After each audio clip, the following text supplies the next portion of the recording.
we where we matlab, give our SaaS based solutions to different enterprises and e-commerce websites, right? So this talk agenda for this talk will be majorly around vector databases. I just want to know how many of you have used vector databases, right? And so majorly the talk will be around what are the major trade-offs you have while selecting the vector database, and the performance while selecting databases, and what is the major use case. We will discuss one of the use case which is we are using in our FCC pricing manager, which is for searching. As matlab, you would have noticed that there was a candidate search before the slide in Bharat's PPT, right? So we will be covering more what how does that candidate search happens inside a vector database. So these are the major offerings of FCC. We have core retail, we have seller side services, we have customer services. Our main focus today will be business side, which is an offering called pricing. So in e-commerce, as you would have seen, price is one of the major factors, and you have to be competitive in the market. Like you have a lot of competitors.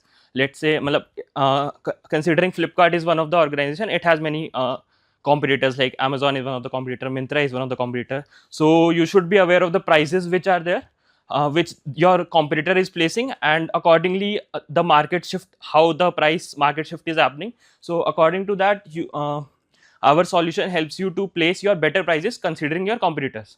So there are three main modules in our FCC pricing manager domain. First of them is competitive intelligence. As the name suggests, we look at your competitors, how your competitors are placing the price. So there are two main parts to competitive intelligence. One of them is crawl, and then is match. So crawl, as the name suggests, it is web scraping. We matlab, the crawl is a very, what do you say, difficult problem to solve at scale when you have tens of competitors, and like it some of the part is also compliance related, and the other part is how you do after the compliance part, how you do scraping at such a big scale. uh, you can control some of the systems, but majorly your control systems are dependent on a third party, which is like other different e-commerce websites, like Amazon can be one, then there can be Myntra. So your system should be resilient with how your system is behaving according to the change in your competitor's website. So that part is handled by competitive intelligence. After you have the client's catalog as well as the competitor's catalog, then the next problem here is how do you map the products which are there. So you have some products in your catalog, you have some products in your competitors catalog. Now you need to match those products, right? This is another search problem. How do you approach a search problem, right? You first break down your search to a smaller space, so you use some filters, right? So these are major factors which we consider in our competitive intelligence. Once you have the mapping of the SKUs, now you go to dynamic pricing. In dynamic pricing, we provide you with some set of rules. You can define those set of rules. Let's say you want to place a 1% discount on all the competitors prices, then you can do that with the help of a dynamic pricer. After in dynamic pricing, there is also one module which is optimization. Now we have all your data, all your prices data, all your SKUs data. With the SKUs data and also your competitors SKUs data, with the past history, how it is performing, what is the stock, how much stock is present in the inventory, those all are considered with the optimizer. And on top of that, we provide you with better prices, how you can price yourself. So now there is a confusion between dynamic pricer and optimization, right? How are they different? Yeah. What are the parameters for price optimization? Right. So price optimization can, the parameters can depend how your competitors are placing the price, right? One of the thing is how that product is itself behaving in the market. So on top of that, how your competitors are placing the prices, and what prices they are placing, how you, what is the best price that is being placed, that is being picked by the customers mostly. So looking at the perspective from customer, you would obviously go for a price where you have a lower price, right? Almost 70% of the customers look at the price first before buying any of the product.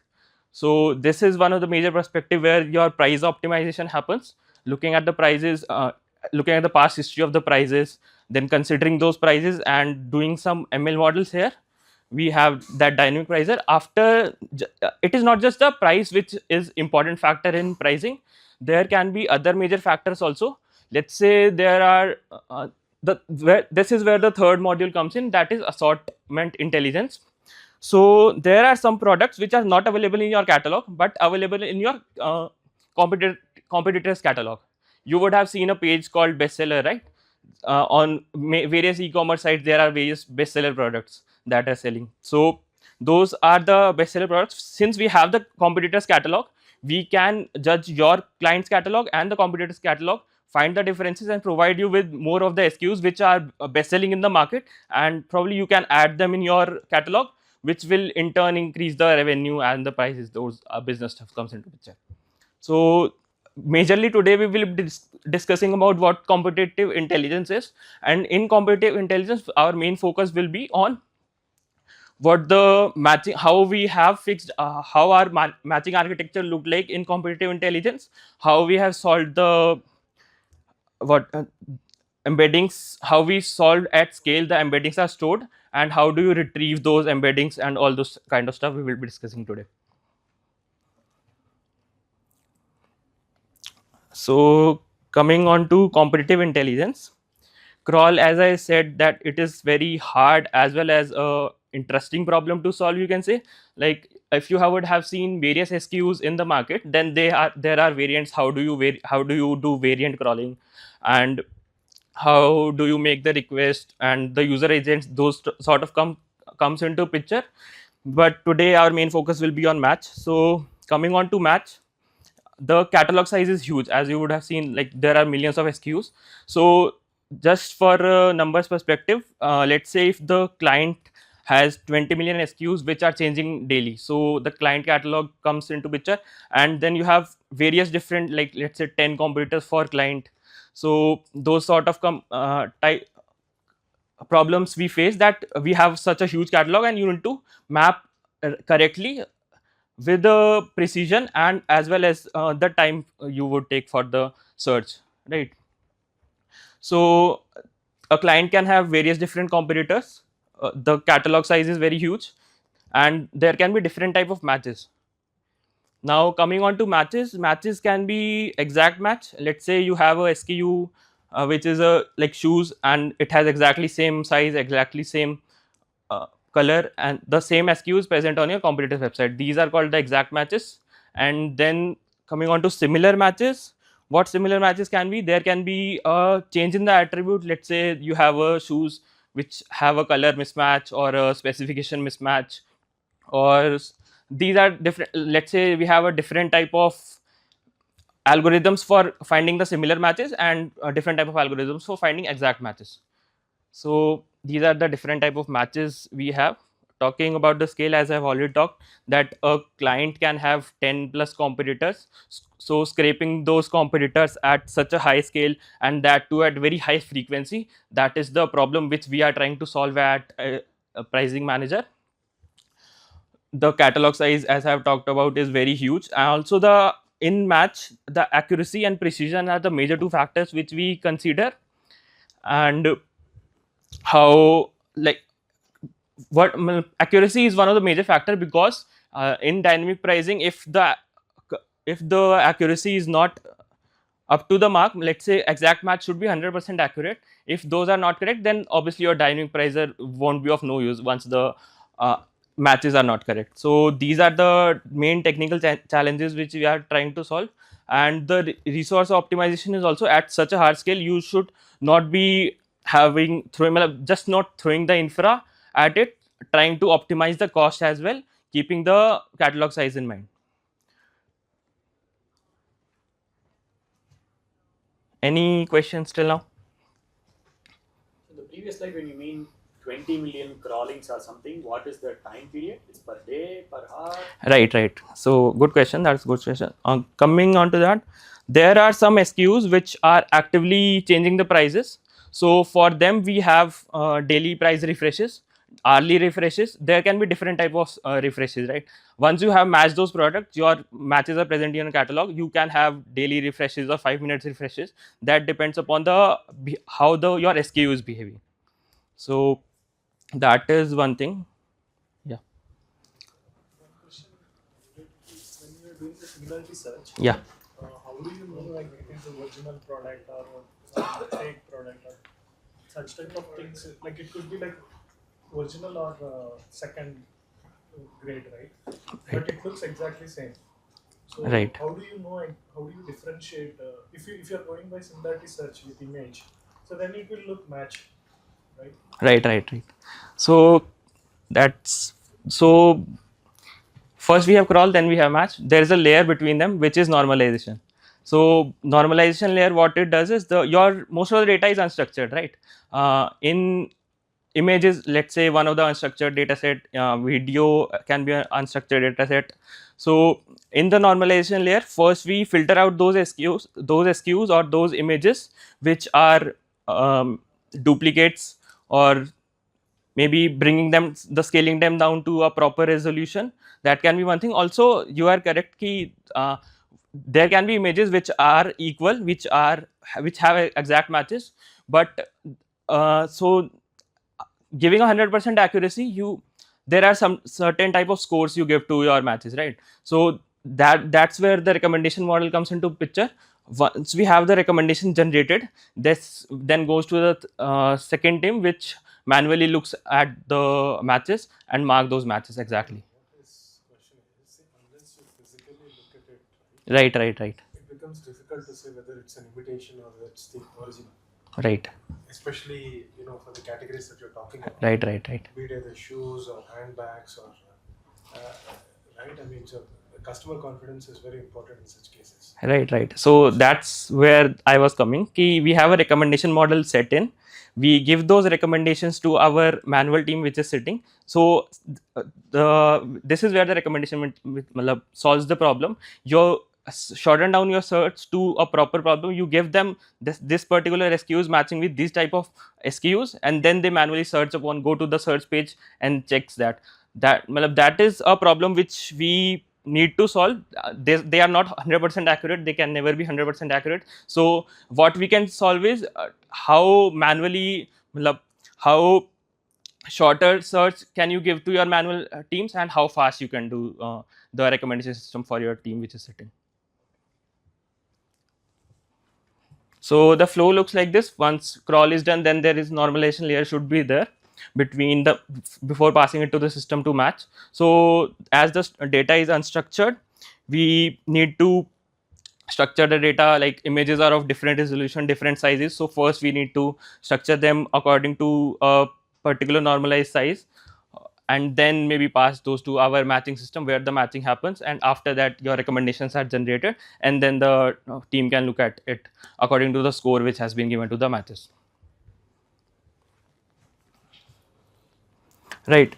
Coming on to embeddings, first I'll discuss what an vector embedding is.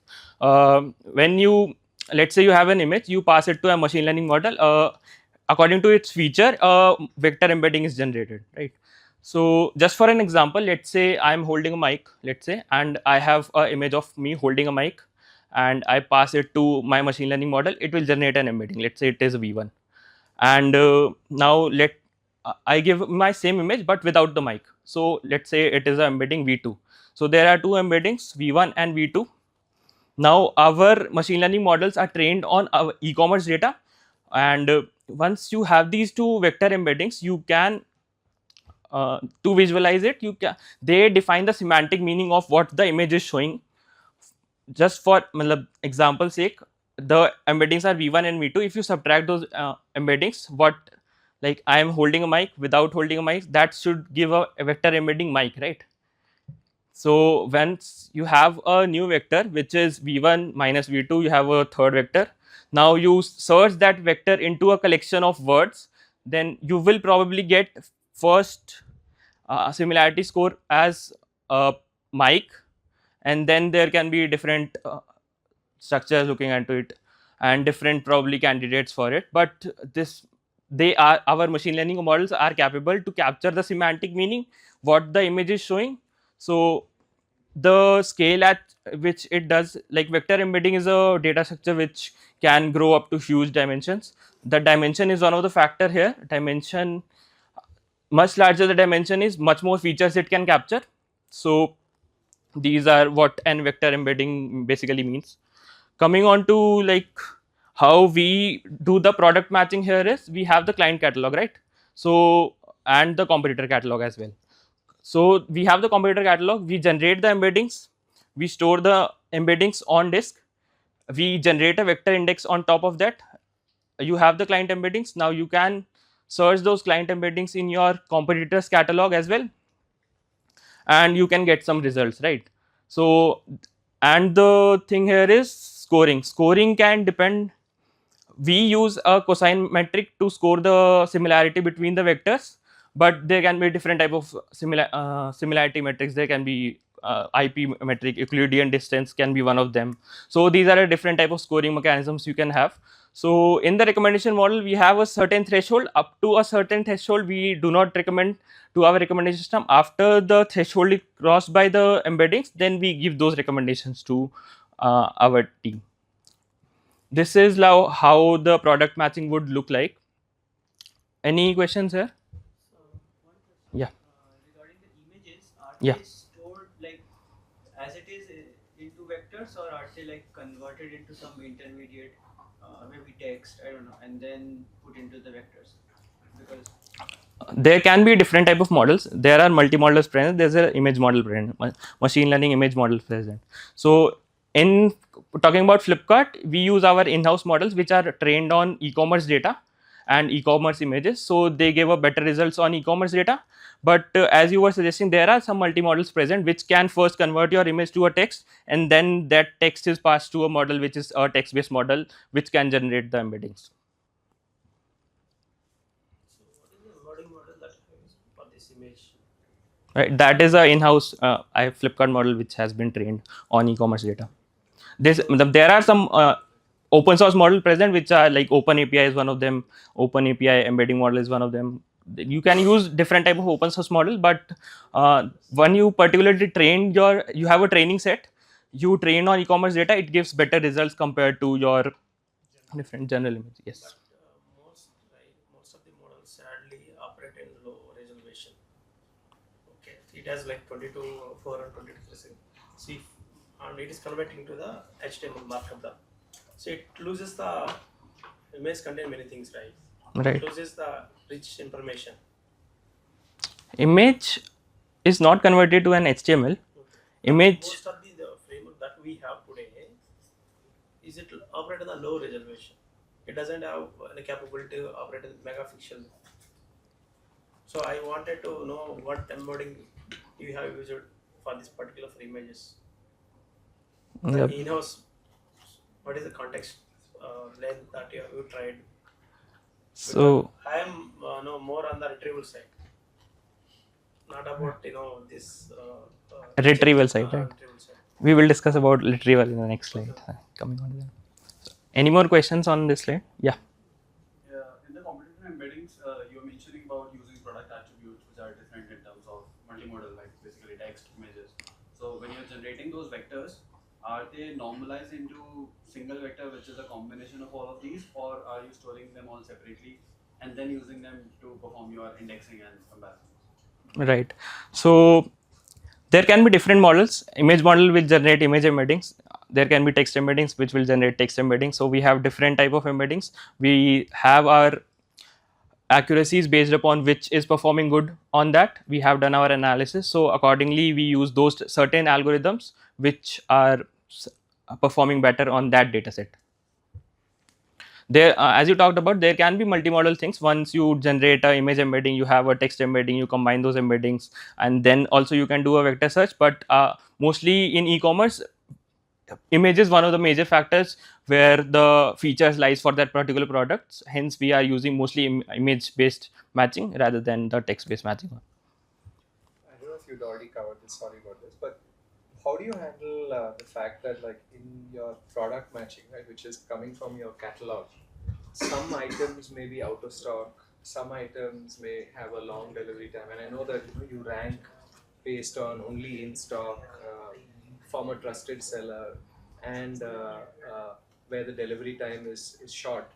How do you factor that in? And then also like a lot of the, sometimes someone may update a product's description or change the image. How do you deal with changing data as well as the change in the status of like availability and so on. Right. So this is where the competitive intelligence, I have talked about this before.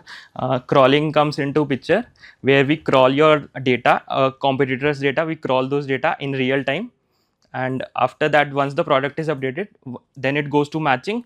It has some pre-filters already. Let's say you want to search an iPhone, then it only will search in that iPhone catalog rather than searching in the whole collection, right?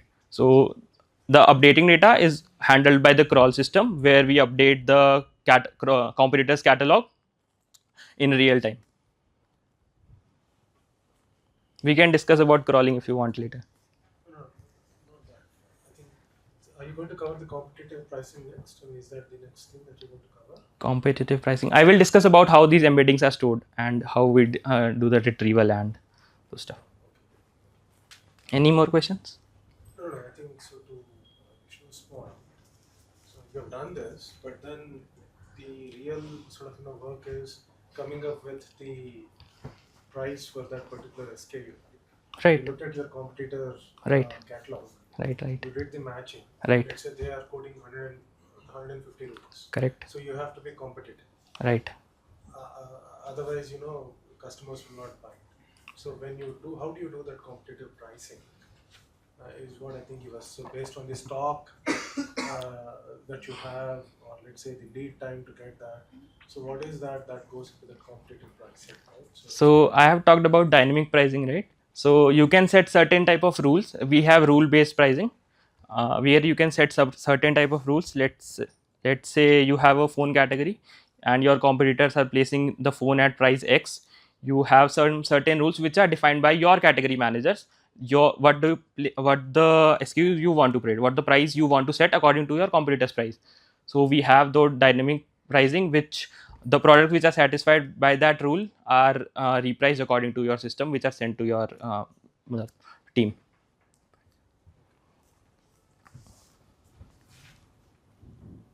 One thing here, this similarity search, I talked about cosine, right? The metric which you select for similarity, it depends upon how your model has been trained. So you have loss functions in your models, right? So mostly the normalized vector have the cosine, the distance between them, as a similarity metric. If the vectors are not normalized, then it can be majorly the distance between them, or the combination of distance and the angle between them. So these are the major factors which are used in the similarity scoring part.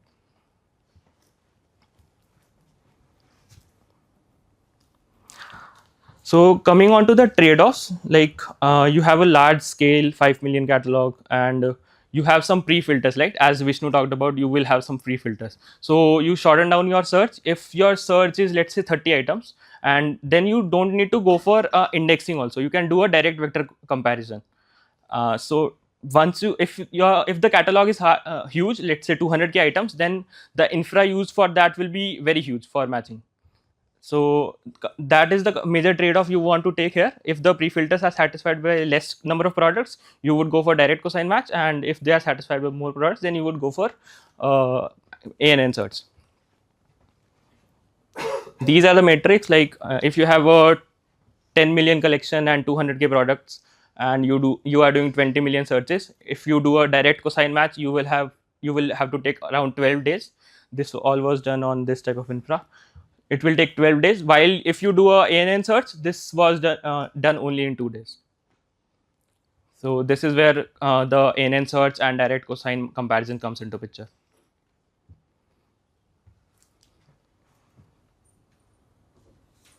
So this is how a previous architecture looked like when the scale was small. Let's say you have a 1 or 2 million embeddings, you want to match 1 or 2 million embeddings, then you should probably go for this type of architecture, which is like you have a library, files library. This files library is an indexing library which is given by open source by Facebook. So it builds the indexing on top of your vectors. Then you have some vectors, index is created on top of that. You have your queries coming up, you get your matches. This is the small infra. But the problem with this type of infrastructure is that the embeddings are stored locally on disk. So you want to move out from storing locally on disk to a setup where you can do a retrieval, you can you can basically scale horizontally in on your matching jobs, right?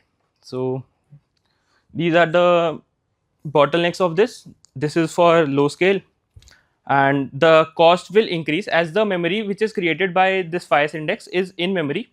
So the cost will be huge for storing all the embeddings on the RAM. So rather than going for storing on RAM, there are different type of trade-offs you want to take. We will discuss about them in the next slides. So coming on to the paths we can take from this type of architecture, moving to a vector embedding. So one thing would be vertically scale this machine, right? But the cost for this will be very huge. You will certainly hit a bottleneck, and you would finally want to move to a horizontal architecture. So vertically scaling this machine won't be a good structure in the long run. Hence, the next could be you could use some certain type of vector data, certain type of databases which support vector search, right?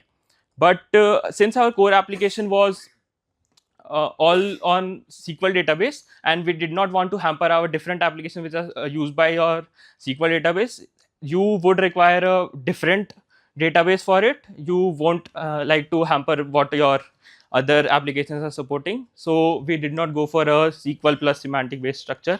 Rather than we went for a vector database which is particularly used by only matching application and does not hamper other applications. So this is where vector database comes into picture. They are used for storing your embeddings. You can retrieve those embeddings. They have different type of indexes. They probably provide you with better costing, and these are the major factors why we should go for a vector database rather than going for a database which is like SQL database plus supports a vector search. What database it is? Which one? The third database which we are using. So we are using a Milvus vector database. It is an open source vector database. I'll come on to the features later. What's the existing SQL database? MySQL. MySQL. Yeah. What do you mean by large scale? What is the size? How do you mean what is large scale and what is small scale? Right, that depends.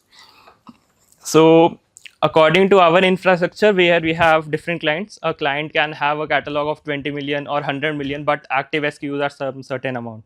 That scale depends upon how big your problem you are trying to solve and what are the problem you are solving in that domain, particularly in matching how many SKUs are pre-filtered. That will define how big your scale is. So according to the scale only, you will either go for a direct cosine matching or do a ANN search, which where What I mean is it the size of the embedding or is it the size of the input to the embedding? What defines you to make that move from in memory to a database? in memory to a database, right? So costing comes into picture here. If you have an in memory index, then the RAM is used, right? So RAM is very costly than storing on local disk. There are different type of indexes present in the market, like one is IVF flat, then there is HNSW, and then there is disk ANN. And if you have a real time system where you have real time recommendations, then you would probably go for an in memory index. And if you have a, like, let's say batch based flow which we are having, so you would maybe go for accuracy, and where you have a basically trade off of the, what do you say, the latency you are firing for that query. So if you have a high low query latency, then you should probably go for in memory indexing. My question is, what is the size of the embedding of the 20 million catalog, all of that? Is the size of the embedding significant enough to warrant a special database? Can't they fit into memory? They can fit into memory. No, GB. So what is it GB, TB, or Yeah, is it in GBs? Is it in Right. So 20 million embeddings are of 1024 dimension, and 1024 dimension each having a 4 bit. So you can do the maths here, like it will come around 400 GBs something. Right. So if you are storing, I will come on, like I have a comparison of how much memory is used by how much embeddings. I will come on to that later. Any more questions? So as I've already talked about why you should move for a vector database, it has a lower costing. It provides you with major features like retrieval, ANN search, and it has a better costing, high performance. You can scale up to billions of products with just a vector database. You can do a billions of searching in much lesser time and much lesser infra, rather than going for a one VM based setup where you have one VM and or storing all the memory in indexes. Yeah. What do you mean by advanced search in this case? Like, what are the examples of what would be advanced search capabilities? Yeah. Coming on to advanced search, so I'll just take an example. Like in a RAG is just a recommendation system for LLMs, right? So you throw your query, you go to a vector database, it gives you a query, and that is passed to your LLM. So advanced search here would be there is re-ranking structure. The query, the output which you get from a vector database is not always 100% accurate, and you want to re-rank your products, the output which you have got. So there were hybrid search or search capabilities who's come into picture, right? Yeah. Coming on to the comparisons and the trade-offs you need to take. So first trade-off you need to take, whether how is the deployment is there. If the deployment of the vector database is a cloud-based deployment, then you would probably have data compliance coming into picture, and your control will be majorly handled by the cloud service which which you have for the vector database. But having a self-hosted service, your data is with you. You don't have to go for data compliance. Also, you have the capability to increase your infrastructure. Always, obviously, the self-hosted version comes with its own demerits. That is, you would have to handle all those scales, all those what do you say, all those deployments for what vector database, all those maintenance, all those things comes into picture while while choosing whether you want to go for a self-hosted one or a cloud-based version. So we have a self-hosted version in our Flipkart. So which ones should you compare? Right. There is Milvus. So other databases there is a Qdrant, there is Pinecone, and then there is Pinecone is just a cloud-based service. Qdrant is an open source model, and Viviet is also one of them which we compared. Single store? Did you compare it? Single store, right? Single store we considered, but since it is mostly a SQL plus vector database structure, we did not want to move our whole infrastructure from like our MySQL. We wanted dedicatedly which does a vector search.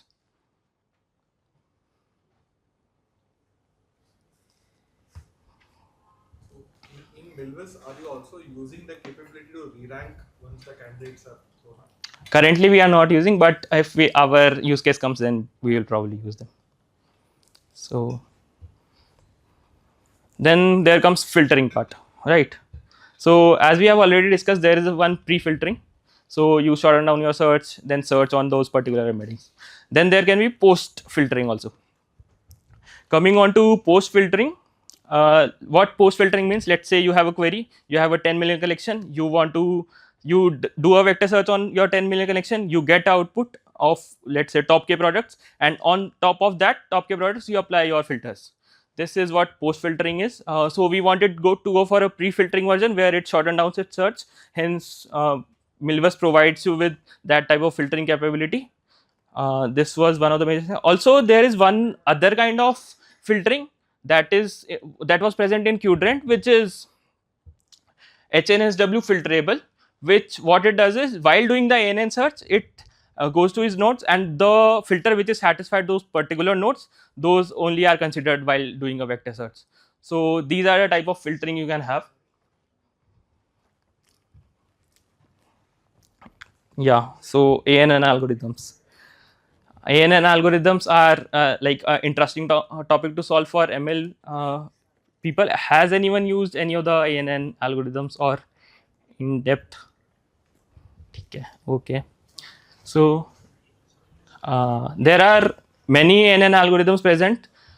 If you want, there are some ANN algorithms which are in memory, which store your embeddings on in memory, and there are some algorithms which store on in memory as well as some part on disk itself.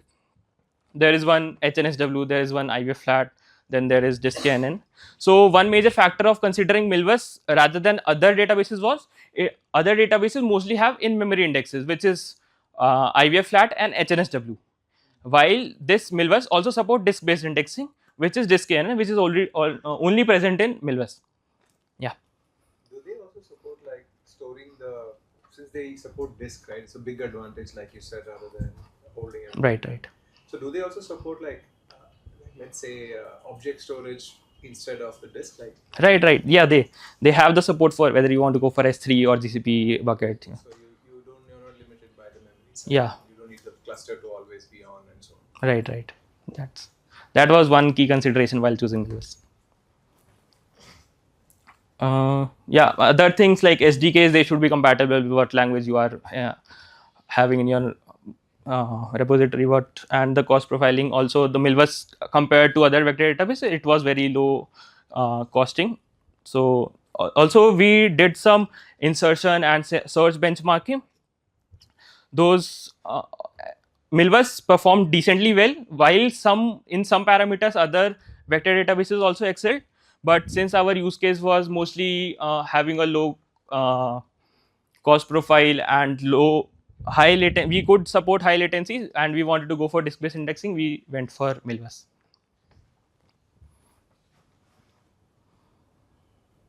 Yeah. So why we chose Milvus? So Milvus has 3 type of deployment. You can have, one is light, that is just for the POC. If you have 1 or 2 million embeddings, you can use the light version and explore different type of features it provides. And then there is a standalone type of deployment which can be deployed on just a single VM that can handle up to 100 to 200 millions of embeddings. And if you have a scale of billions of embeddings, then you should probably go for a distributed structure. Milvus has a very highly distributed structure. In distributed structure, what I mean is there are some query nodes, there are some index nodes, there are some data nodes. While other databases, they are mostly coupled each other. But Milvus supports this highly distributed structure. So if you want to go for, let's say you want to increase the QPS, you can directly increase the query nodes and the QPS will get increased. So considering the structure and the architecture of this, Milvus was very helpful. And also, as I said, that it supports disk-based indexing. So diskNN, this was a problem which was solved by some Microsoft people in 2019. I have read the paper. The paper was very interesting and written by one of my seniors.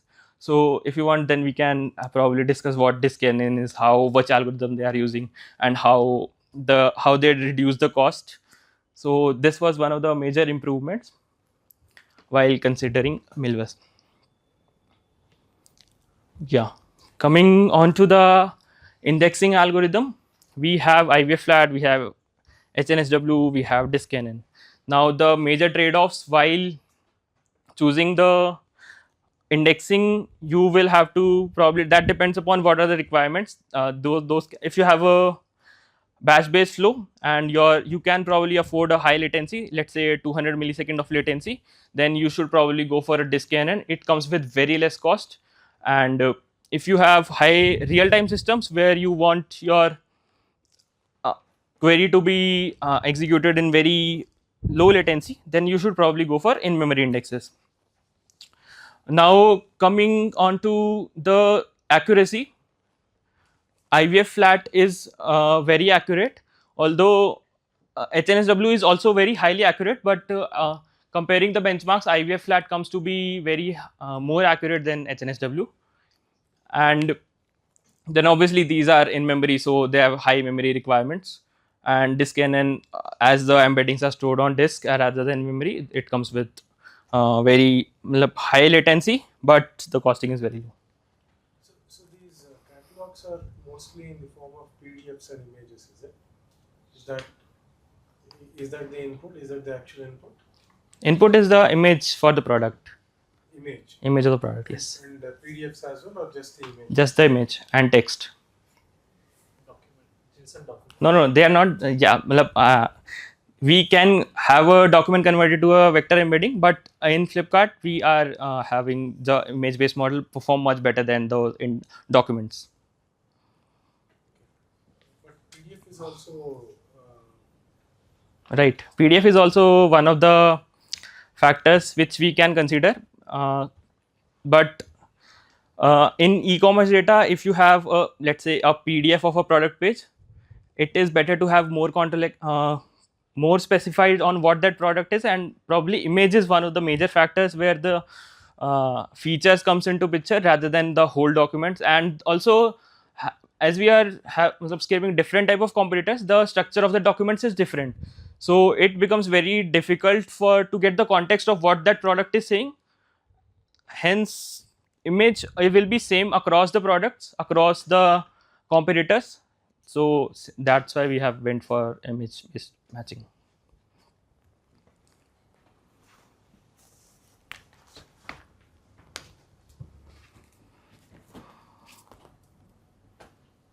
So comparing the trade-offs, if you have 2 million embeddings and 1024 dimension and IVF flat, if you are using IVF flat as your index, then your memory is used up to 32 GB. And if you are using disk based indexing, then your memory is being used up to 8 GB, which is 1/4, right? So if you have a huge catalog and you can afford 200 milliseconds, then you should probably go for disk and they are very less of cost. And any questions regarding this? Yeah. The accuracy between IVF flat and HNSW is comparable for the same scale. Is that correct? Oh, sorry, disk and IVF flat. Accuracy, yeah. Disk performs much better than HNSW, and yeah, in comparison to accuracy, although in some like there are major factors while considering indexing. One of them can be build time. So IVF flat is a k clustering based algorithm, which if you, let's say, if you add some embeddings, then the cluster will be, more clusters will be added and the index is rebuilt on that. But in disk KNN, what is, if you insert a vector, then though it is a graph based algorithm, so your insertion goes into, the index is not rebuilt, it is added to that particular data structure rather than rebuilding the. So these are the major factors while considering disk KNN and IVF flat. Yeah. Any more questions, sir? I understand that this is more of a catalog matching use case. Right. Right. But then, what typically happens is, hyper personalization. Right. So, and that's where, if you have a separate vector database, and let's say you have your purchase history, transaction history in your SQL server, let's say, right? And if you have to extend this to hyper personalization, it doesn't end here, right? It doesn't end at the catalog matching. So you have to look at the customer's purchase history, relationship, etc., and maybe come up with those recommendations, right? And push those recommendations intelligently so that he buys your product versus your competitor's product, right? Now, have you extended this to hyper personalization? No, yet not. We have not reached that stage. We are still looking into how we can probably increase our scale. First, we are probably building on how we can increase our scale, and then we will go on to how the optimization works. The optimization which we are having, that dynamic pricer and the optimization which works, the rule based pricing has been giving a good results for our clients. So we haven't given more time on optimizations as of now. What I'm saying is you have to combine the structured data and unstructured data. Right. Your structured data is in your transaction Right. history, right? And then your purchase history, etc., right? So which is there in your transactional data. That is structured data. And then this is unstructured data. So you have to combine these two and then do that hyper personalization. That's a complex problem. Right.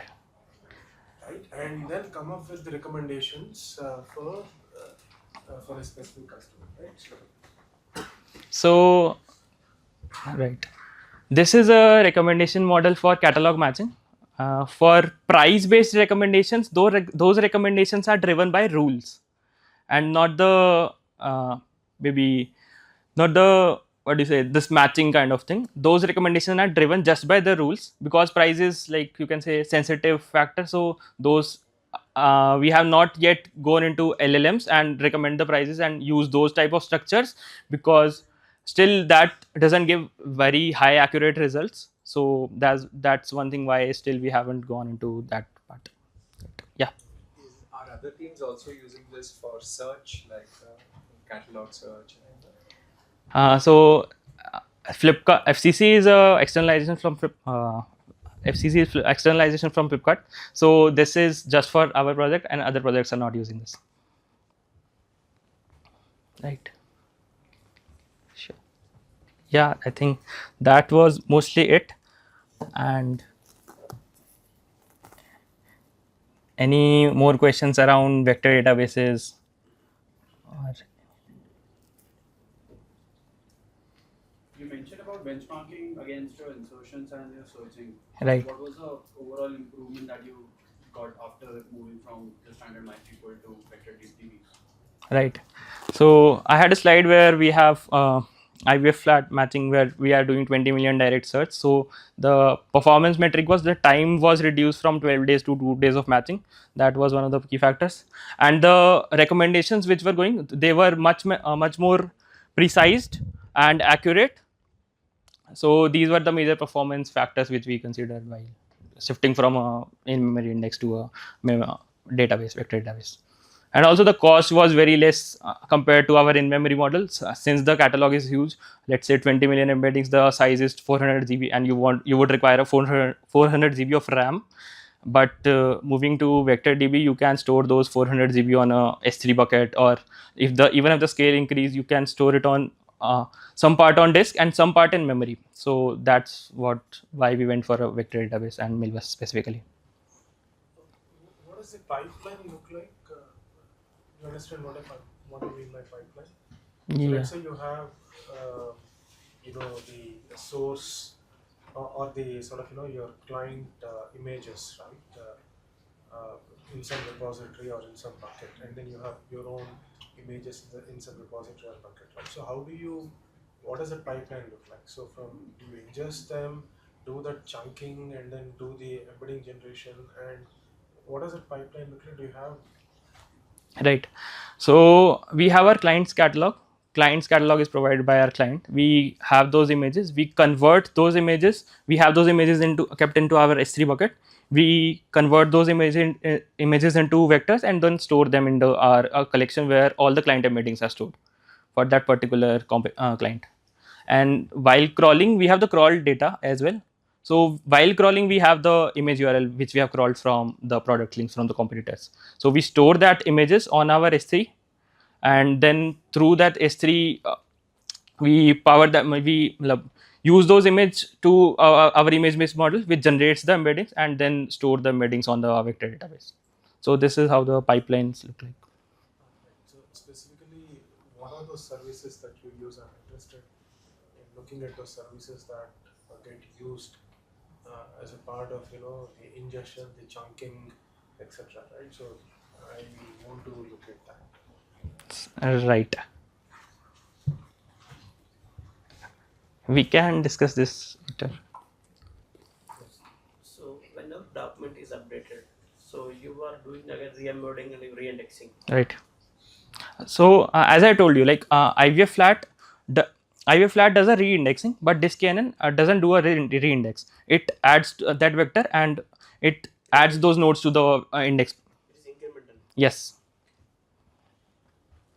So how do you do the coding? Because when you go into a computer site, does it intercept you and allow you to do that? Or?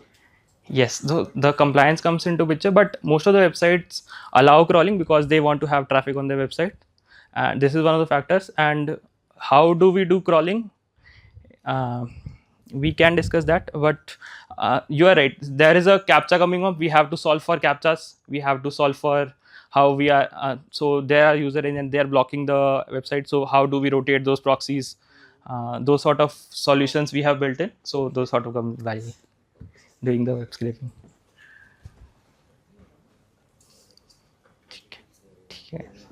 Yeah. I have a very fundamental question. Like vector search is mostly like matching algorithm, right? Right. It's like an exact search. But SQL is an exact search. Suppose I have an enterprise in which I rely mostly on exact data. Can I adopt vector database? Like are the other organization adopting vector database, or I have to keep both, like SQL also and vector database? So this is where filtering comes into picture, and like let's say you have some hard filters. Um matlab, if any search problem is there, you have to shorten down your catalog, right? So you have some hard filters which will be satisfied by your SQL, and then after you shorten down your search, then you can go for vector search, but they are not 100% accurate yet.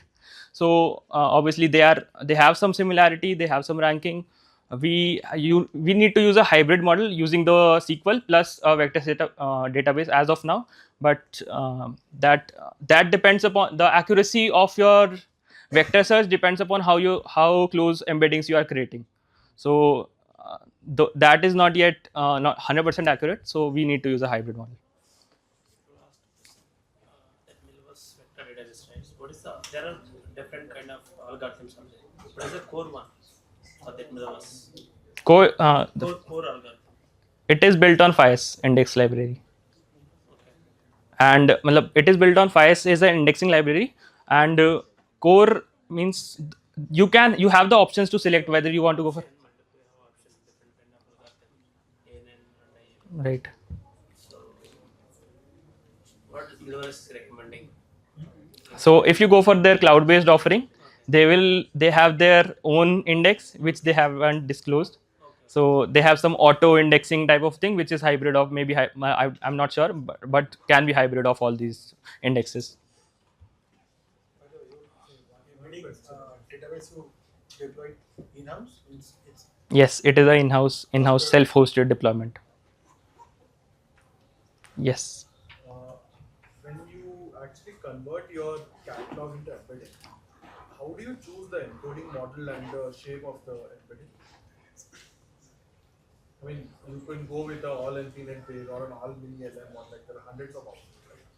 For that use case, how did you choose the encoder model? We did the performance benchmarking for different type of models. So our machine learning model is built upon e-commerce images. So that gives better results for e-commerce at least. But obviously there were some benchmarking results for choosing which model will be the best one. So those benchmarking can suggest which model you should use for encoding.